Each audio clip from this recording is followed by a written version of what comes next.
conditioning was my battle last week. Gosh, was that last week? I think it was. Hello and welcome back to our channel. My name is Marina. I have some fun things to share today. Today we're gonna do a little bit of a vlog style to catch you guys up on a few things. So first, yes, we're in my kitchen. I don't really normally show this space. It is very not done up. It's just a normal kitchen. We haven't taken the time or finances to really invest in completely redoing the space. Really quick, I guess I'll just tell you since we're in here.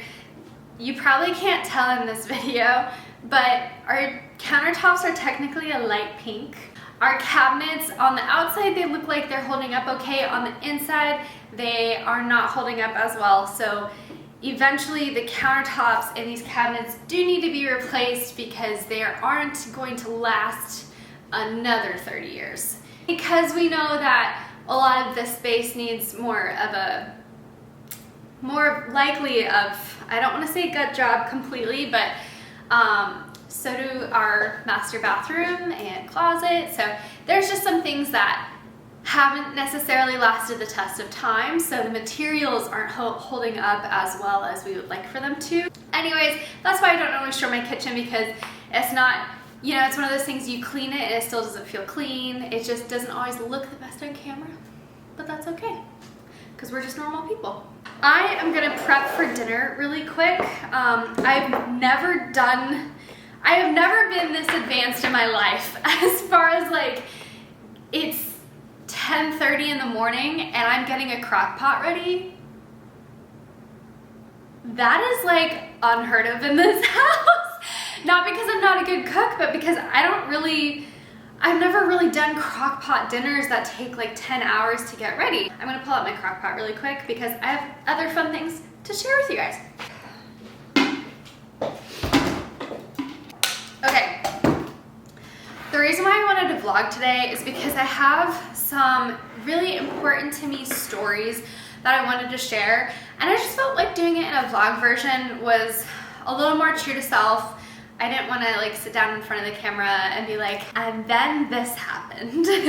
So it just feels more natural for us to be doing something together while I share some stories. Today we are going to make white chicken chili. I did make this last week, 2 weeks ago, and it was awesome. I don't have as many of the fixins that I did a couple weeks ago, but I have all the basic ingredients that I would need. Okay, this comes from the Chunky Chef, called her Creamy Crockpot White Chicken Chili. Today is actually October 3rd, so it's officially been 2 years today since we moved into this house. We bought this house sight unseen. We did not step foot in this property before we owned it. Let me jump into that story and explain what happened. Max and I got married in 2018. We couldn't afford to live on our own. My parents graciously let us move into the mother-in-law suite at my parents' house, which I'm super grateful for. So we lived there during my last little bit of college. Max was in between jobs and he wasn't a videographer yet, so things were just, he was trying to break into the field and it was difficult. By the time we started home shopping, it was December of 2019, so 1 year after I graduated college.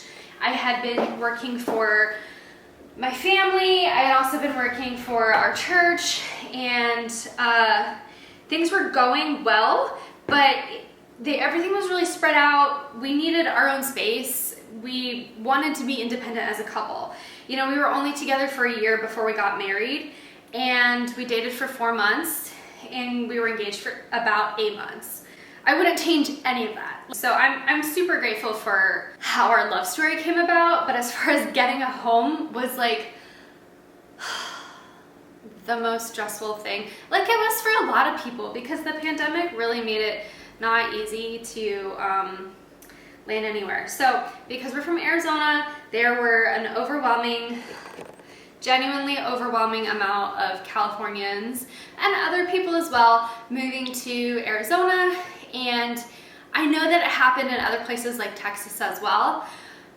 Personally, because we're like a 4-hour drive from LA, I do think we got the brunt end of most of the movers, to be honest, because Max and I were shopping for 18 months to try to get a house almost every single weekend. God bless our realtor. She was amazing. We love her so much. But it was hard, sad, frustrating, and realistic, genuinely. Not only were we getting outbid by seemingly everybody, it was also all cash offers. Aggressively, people were offering in cash $100,000 over the asking price, and there was no way we could compete with that as first-time home buyers. It was a lot. It was a really difficult season for us, very stretching, very, you know, like you get hopeful, you get your hopes up for like a specific house that you want to live in, you can picture yourself in there, and then all of a sudden it's like, oh, someone else got that house actually. And that's okay. Max and I have heard every cliche in the block, and there was no bit of us that was like angry at the cliches. It was just annoying to hear over and over again. People are like, oh, the right house is out there for you. And we were like, yes, we know. We're just trying to find it because we'd like to move so we can be independent for once. So it was hard. But you know, people mean well, and that's just part of it. You just smile and nod and say thanks, and you keep shopping. The closest we got to a home in Arizona, July of 2021, Max and I were still shopping for a home in Arizona. We were celebrating Max's birthday. We were out by the pool, and we were showing all of our friends who came to celebrate Max's birthday were out there with us, and we were like, you guys, we just put an offer, I think it was for the second time, on one house, had gone back on the market. So we went and toured this house, loved it. It was awesome, great location for us, and space. It was huge. It was like a 2,000-ish square foot home, maybe. The lot was huge though, like huge backyard. We loved everything about it, and it was very updated. Like they had done a lot of work to it. So we put an offer on this house for a second time. And this was the 23rd offer we had put on a home in 18 months. And at the time, people were telling us that the average was like 5 to 6 offers on a home before you decided that you wanted to live in that house, and not because it was the only house that was offered to you. Now, I gotta add all the spices. All right, so back to the house. It was the 23rd home offer we'd put on a home. The second time we had put an offer on this particular home, and the homeowners are supposed to tell you within a certain time frame if they accept your offer or not. Well, that time had elapsed, and eventually they came back with, well, will you spend an extra $10,000 in cash to buy all of our furniture? The house was already like top budget for us. Like it was actual max, like what we really should be spending. So we were gonna make it happen, even though it was like a financial stretch for us. So we said yes, we would make it happen. And then we didn't hear back for a little while. And then we heard they went with another offer. And that was kind of the breaking point for me. Just the knowing of, God, I can only pray the same prayer so many times, asking for you to give us this house. If not this house, can it be the next house? And if anything, can you just give me a house? I wanted to have a financial investment. I wanted to know that we were financially adding to our life instead of having to rent. If we were renting, then we'd be worse off than we would be living with my parents, because we wouldn't be able to save the same way to be able to buy a house. At that point, I looked at Max and I said, we just need to change the way we're praying, because I can't keep praying the same prayer and hear nothing from the Holy Spirit and just be like, everything's fine. Because clearly like something had to change. And if it wasn't the housing market, then it had to be us. Because we had other friends who, which we're not upset at all, we had other friends who were getting their offers accepted, who were having kids, who were growing families. And it was like, how can they get a house and we can't? Like, what are we doing wrong? What's wrong with us? That was like a week after Max's birthday. So now we're like mid-July. Something has to change. This is just not livable. At that point, I said, okay, let's ask God some different questions. If you're familiar with Phoenix, we had looked at houses in Anthem, Gilbert, Mesa, Glendale, Phoenix, Deer Valley. We were literally looking all over the greater valley and we couldn't get anywhere to accept us. So I said, we can't be praying if we're looking in the wrong city because there's no city we're not willing to look at. Maybe we're not supposed to be here. Earlier that year, in January, so about like 6 months, Max had broken into the videography world and was then working as a videographer for a marketing agency. When he took the job, Max and I had a long conversation about knowing that they had offices in other states. And if the job ever asked us to relocate, would we be willing to? Not out of them asking us, out of us knowing that that could happen because it does with some companies. We talked about it. One of them's in Chicago and one of them's in Dallas. Max is from Chicago. He grew up there. He said he didn't want to go back. He said, I don't think I would relocate to Chicago, but I would consider Dallas. And I felt the same way. If it came down to it, that we would go. That was January. Now we're in July. And I said, well, maybe we need to revisit that conversation. So I think you can figure it out from there. But you're not gonna believe what happened next. This was a Thursday. We're already pretty certain. We're like, I think that's where we're supposed to go because this is not making sense at all. Thursday night. Friday morning, Max gets to the office and his boss says, hey, can you fly to Dallas on Monday for a shoot? Yeah, I can go to Dallas on Monday for a shoot. As soon as he lands, he just has immediate peace that he's in the right place, that it's the right place for us. At the end of his trip, he asks his boss if they can have a conversation. So they're on a phone call and he says, hey, I wanted to ask if you would consider letting me and my wife relocate to the Dallas office. And they were ecstatic, like absolutely, yes. Like that was just final, like no question in it. This is now like the third week of July. A couple days later, he gets back. We call a realtor in Arizona and said, hey, this is our situation. We think we're supposed to move to Dallas. Can you connect us with the realtor? Connect us with the realtor. By the end of July, we have a realtor who was sending us listings in Dallas.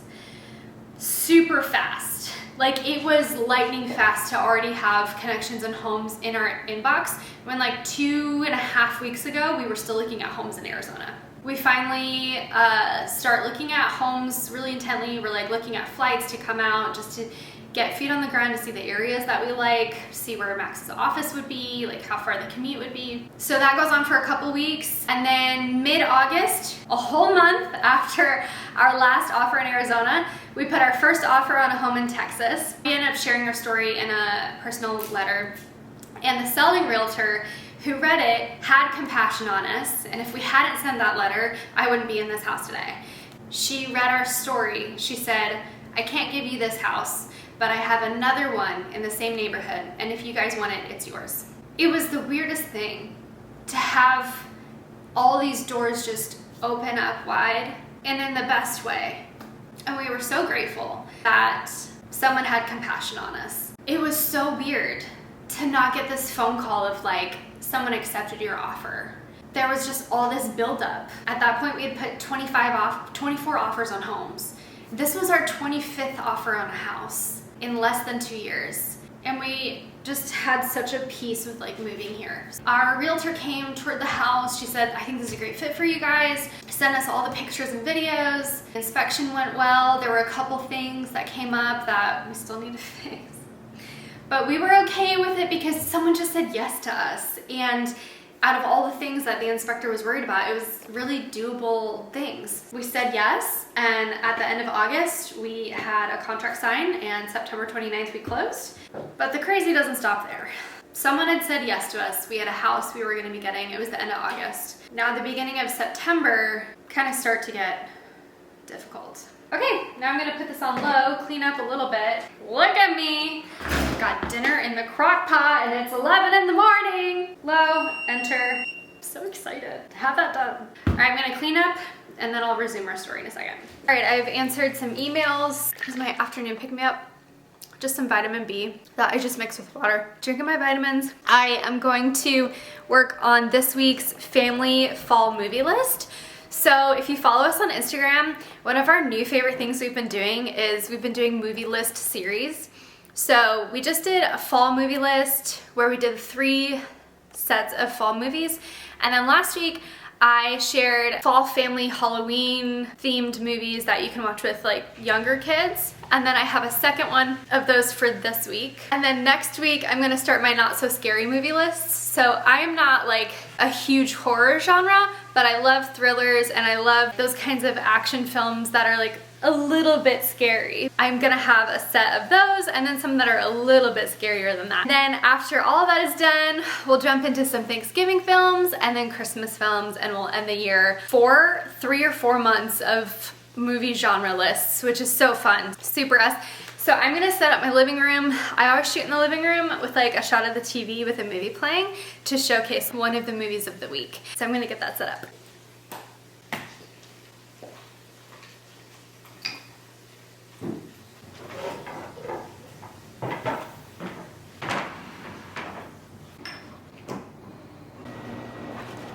So I'm gonna go forward with just what I've got here, take some pictures and videos, and then organize tomorrow's reel for Family Fall Movies. I had never seen Goosebumps before with Jack Black, but I started it today, and so far it's pretty good.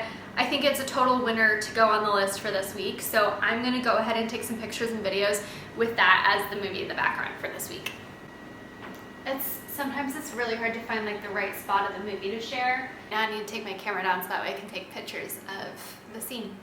Okay, I got the rest of the house put back together. I wanted to finish telling you guys the rest of what happened because I shared how it kind of got downhill. It was just an odd time in our life, like knowing we're leaving all of our family, and then it got worse. My grandma ended up in the hospital and she was getting better, and then 2 weeks before our moving date she passed away. This is actually a necklace that a friend of mine had ordered for me with my grandmother's name on it. I wear it pretty much almost every day. It's been 2 years since she passed, and I'm still sad because I miss her. She was one of my favorite people in the world. She was my mom's mom. Huge impact in my life. Absolutely one of the best people I've ever known. And you can't have met her without smiling because she just loved people so well. But I also know that she's literally dancing in heaven and hasn't looked back since.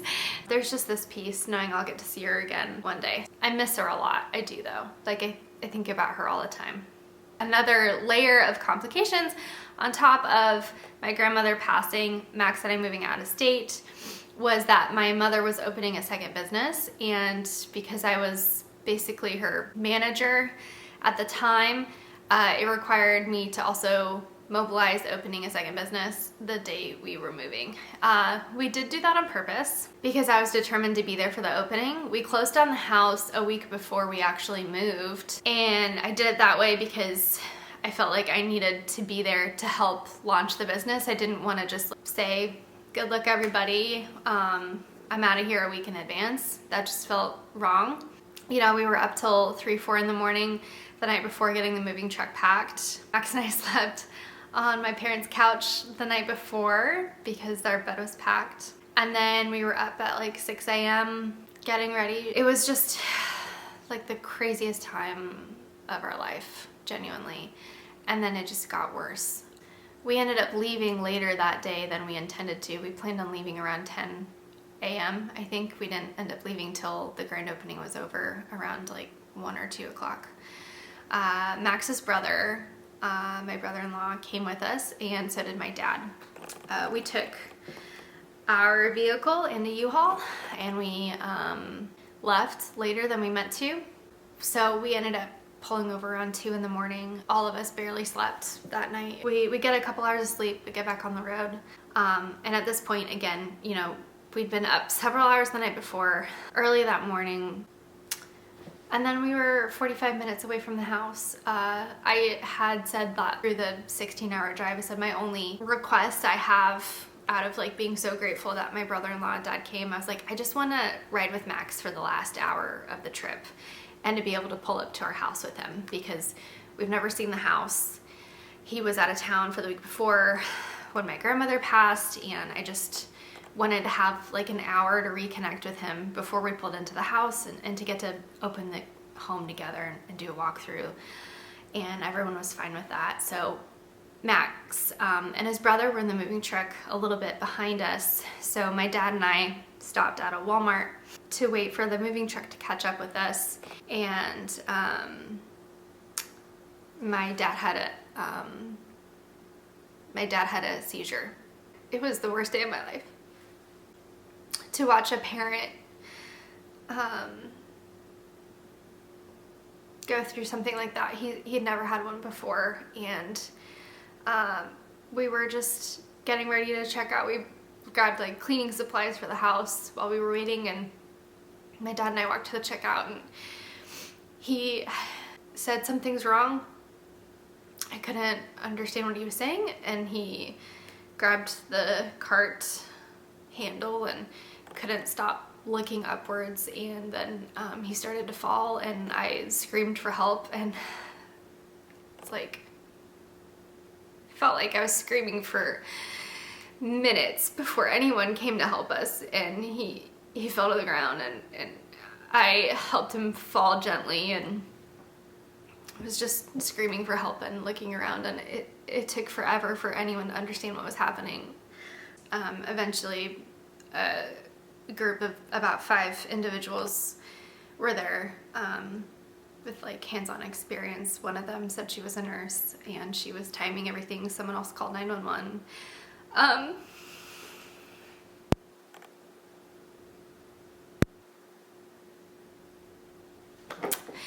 Another sweet gentleman just held me and let me know I was gonna be okay, and I had my mom on the phone.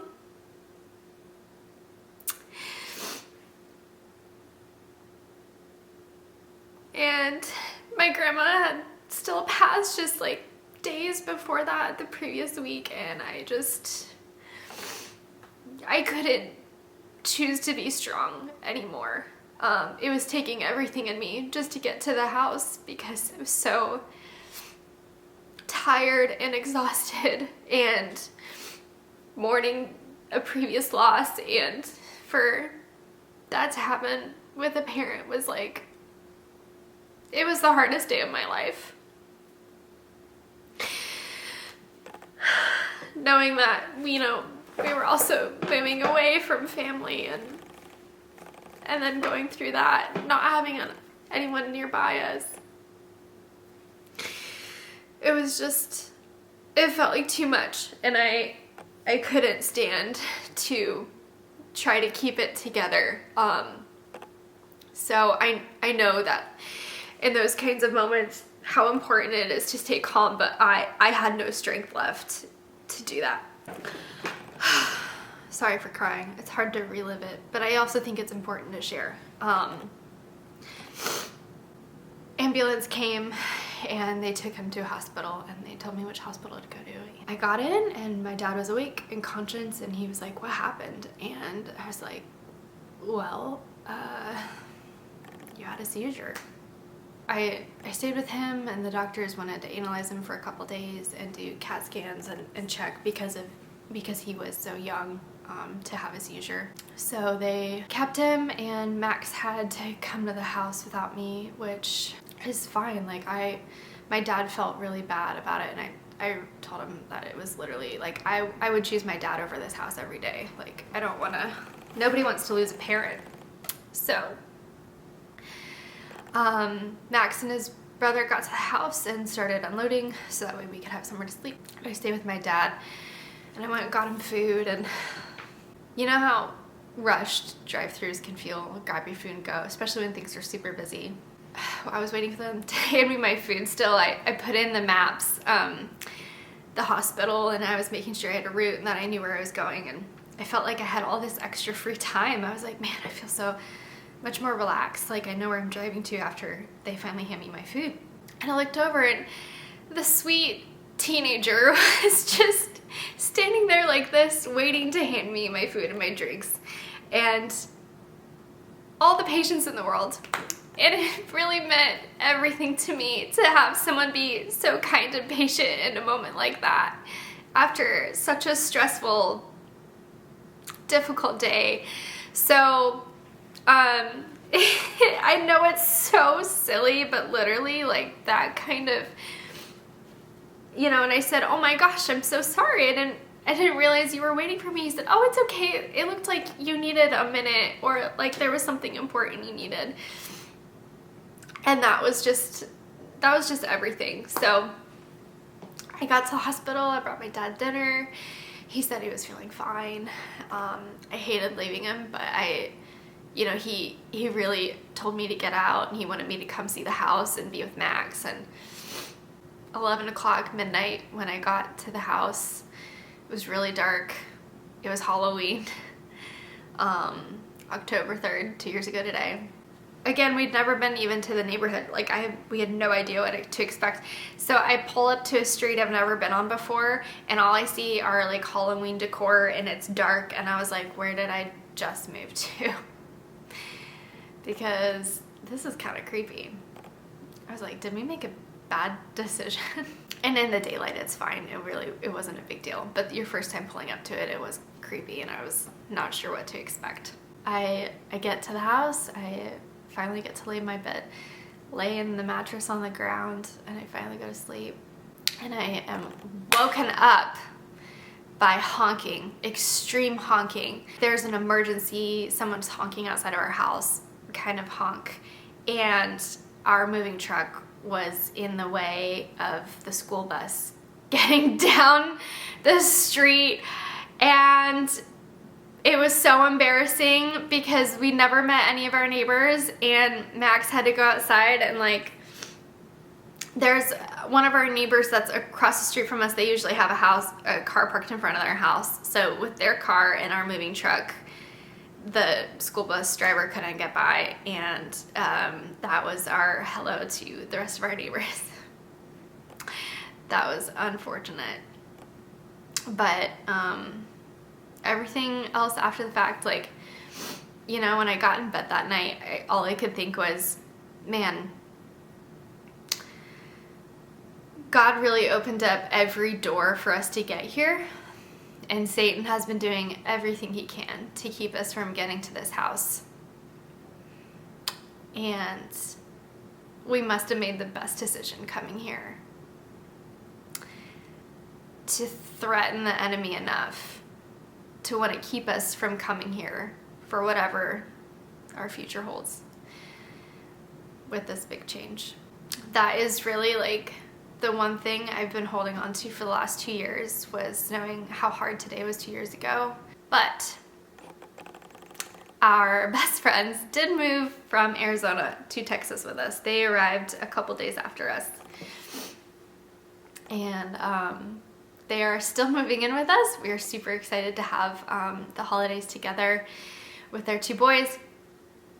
And their moving date is, I think, the 1st of November. It did get moved, just things with housing and other stuff got switched around, so they're still coming. It'll just be in November, so they'll be here for about 2 months. We get to go home for Thanksgiving this year and be with everybody, and Christmas is gonna be great with having our friends here staying with us, and then baby V's gonna arrive. So there's a lot. But, you know, October 3rd really just marked a lot of history for us, and I just wanted to sit down and kind of share that part of our testimony of what the Lord's done, and how, you know, we were previously in a season of just, like, it is so much better for Max and I to live out here.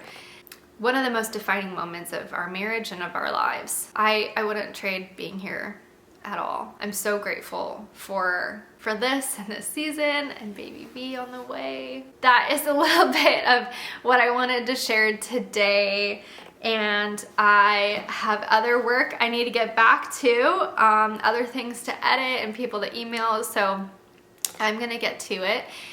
Thank you for letting me share that part of our story and about our life.